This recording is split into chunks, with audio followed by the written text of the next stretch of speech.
দেশের স্বাধীনতার মহানায়ক বঙ্গবন্ধু শেখ মুজিবুর রহমানকে নিয়ে। কবিতার নাম বঙ্গবন্ধু শেখ মুজিব। আমি প্রশান্ত মহাসাগর দেখিনি, দেখেছি বঙ্গবন্ধুর হৃদয়কে, তাই প্রশান্ত মহাসাগর দেখার ইচ্ছে আমার নেই।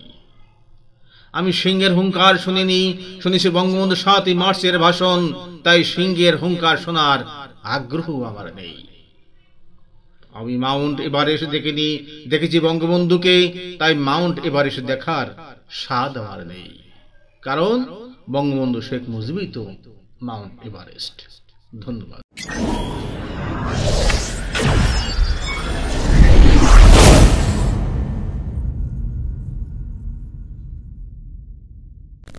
(1999) সালে আমি একটি সাহিত্য সংগঠন প্রতিষ্ঠা করি, সেটা হলো খুলনা সাহিত্য সাংস্কৃতিক সংস্থা খুশাস। 1999 সালে এই সংস্থাটি কতিপয় কবি সাহিত্যিকদের নিয়ে খুলনার আমি এই সংগঠনটি করি। তার ভিতরে উল্লেখযোগ্য ছিল এস.এম. শের আলী শেরবাগ, কবি শহীদ মহিউদ্দিন জাবেদ এবং আরও অনেকেই এই সাহিত্য সংগঠনে ছিল। বর্তমান সেই সাহিত্য সংগঠনটি লালিত পালিত হচ্ছে এবং আমি নিজে স্বয়ং সেটাকে দেখভাল করে এ পর্যন্ত এনেছি এবং এখনও সেই খুশাসের কার্যক্রম নিয়মিতভাবেই চালিত হচ্ছে এবং প্রতি শনিবারে আমাদের সাহিত্য আসর অনুষ্ঠিত হয়। সেখানে খুলনার কবি সাহিত্যিকরা অংশগ্রহণ করেন, তাদের সাহিত্য চর্চা করেন, কবিতা, সাহিত্য, প্রবন্ধ, বিভিন্ন এই সাহিত্য চর্চার মাধ্যমে খুশাস এগিয়ে চলছে। করব এর আমি 2008 সালে একটি মানবাধিকার সংগঠনে জড়িত হই। সেটা হলো, প্রথমে ছিলাম আমি বাংলাদেশ মানবাধিকার কাউন্সিল, এরপর মানবাধিকার ফাউন্ডেশন, এরপর পরবর্তীতে আমার নিজ উদ্যোগে national human rights and health care society নামে এই মানবাধিকার সংগঠনটি প্রতিষ্ঠা করি। ডিসেম্বরের মধ্যে প্রায় সব জেলাতেই আমরা এই কমিটিগুলো করব এবং মানবাধিকারের যে সেবাটা আছে সেই সেবাটা দেওয়ার আমরা চেষ্টা করব। আমরা অংশগ্রহণ করি, সেখানে কথা বলি এবং বর্তমান মাননীয় প্রধানমন্ত্রী জননেত্রী শেখ হাসিনার নেতৃত্বে যে দেশ এগিয়ে চলছে, আমরা তার সাথে একত্রতা করে আমরা যাতে করে মানবাধিকার লঙ্ঘিত না হয় সেই বিষয়টি বিষয়ে নজর দিয়ে আমরা দেশ উন্নয়নে অগ্রণী ভূমিকা পালন করে যাচ্ছি। আর কোনো কথা থাকে, কোনো মেয়ে যদি বঞ্চিত হয়, লাঞ্ছিত হয়, তাদের কথাগুলো আমরা এই পত্রিকার মাধ্যমে দেশবাসীর কাছে, সেখানে অনেকে উপকৃত হয় এবং আমরা চাই যে এই আমাদের অধিকার পত্রিকার মাধ্যমে দেশ ও জাতির কিছু কল্যাণ করতে চাই। আমি মনে করি যে এটাই আমার যে জীবনে এতগুলো অর্জন করেছি, এত সাহিত্য সম্মাননা, এই সম্মাননাপত্র, এই আমার এই পর্যন্ত 6টি বই বের হয়েছে।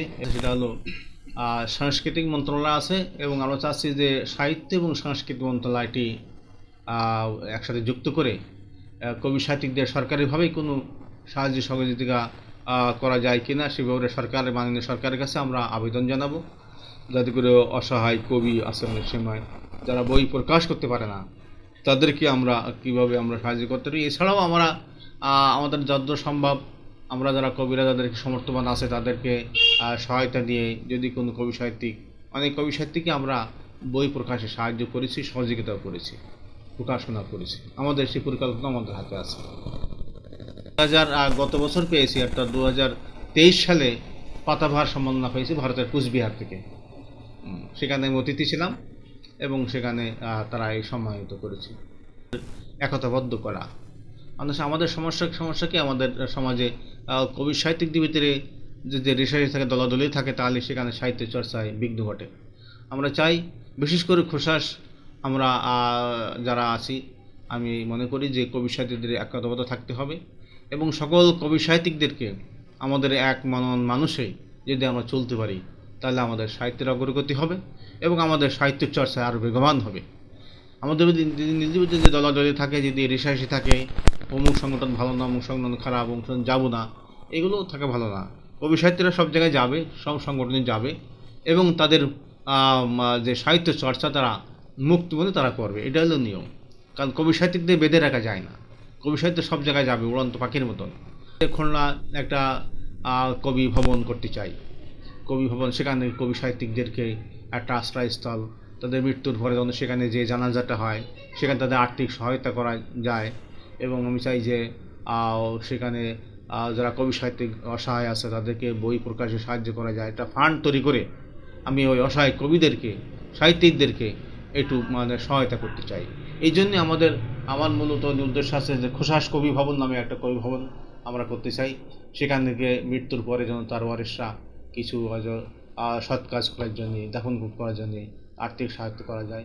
এবং সেখানে একটা লাইব্রেরি থাকবে, সেখানে দূর দূরান্ত কবি সাহিত্যিক আসবে, সেখানে থাকা না সেখানে তারা থাকবে, অল্প বয়সে তারা রাত্রে যাপন করবে। তো আমি মনে করি যে যদি এই খুলনার কবি সাহিত্যিক যদি একতাবদ্ধ থাকে এবং তাহলে অনেক কাজই করা সম্ভব, তাদের কল্যাণ করা অনেকই সম্ভব। কিন্তু আমাদের একতাবদ্ধ না থাকার কারণে আমাদের কবি সরকারি সুবিধা থেকে বঞ্চিত হচ্ছে। এবং বিগত করোনার সময় অনেক কবি সাহিত্যিকরা সরকারি ভাতা থেকেও বঞ্চিত হয়েছে। আমি আশা করি কবি সাহিত্য এক থাকবে, এবং এক থাকলে আমার কাছে খুব ভালো লাগে যে আমরা খোসাসের মাধ্যমে আমরা সকল কবি সাহিত্যকে একত্রিত করে আগামীতে আমরা ইনশাআল্লাহ একটি সুন্দর ভবিষ্যৎ, সুন্দর সমাজ গড়তে পারবো, এই আশাবাদ আমি ব্যক্ত করি। আমার কাছে দুঃখ কানে লাগে যখন কবি সাহিত্যেরা একে অপরের বদনাম করে, রটনা করে, তার বিরুদ্ধে কুৎসা রটনা করে, নিজেকে বড় মনে করে, তাকে ছোট মনে করে, তখনই আমার কাছে এটা খুব খারাপ লাগে। আলোর পথ, এই আলোর পথ যেটা দেখবেন যে কবিতার, এটা 2016 সালে এটা প্রকাশিত হয়েছে, খোসাস প্রকাশনী থেকেই প্রকাশিত হয়েছে। তো সেখান থেকে আমি হয়তো একটি কবিতা আমি আপনাদেরকে শোনাব। কবিতার নাম বাঁচতে চাই পৃথিবীর পরে। আমি 1000 বছর বাঁচতে চাই পৃথিবীর পরে, দিতে চাই মানুষকে ভালোবাসা, জীবন উৎসর্গ করতে চাই সকলের তরে। আমি 1000 বছর বাঁচতে চাই পৃথিবীর পরে। গড়তে চাই দূষণমুক্ত পরিবেশ, দূর করতে চাই দুর্নীতি আর হিংসা বিদ্বেষ, চলতে চাই আলোর পথ ধরে। আমি 1000 বছর বাঁচতে চাই পৃথিবীর পরে। কর্মে আমার স্মৃতি অমর করে চলে যেতে চাই একদিন মহান প্রভুর সান্নিধ্যে চিরতরে। আমি 1000 বছর বাঁচতে চাই পৃথিবীর পরে।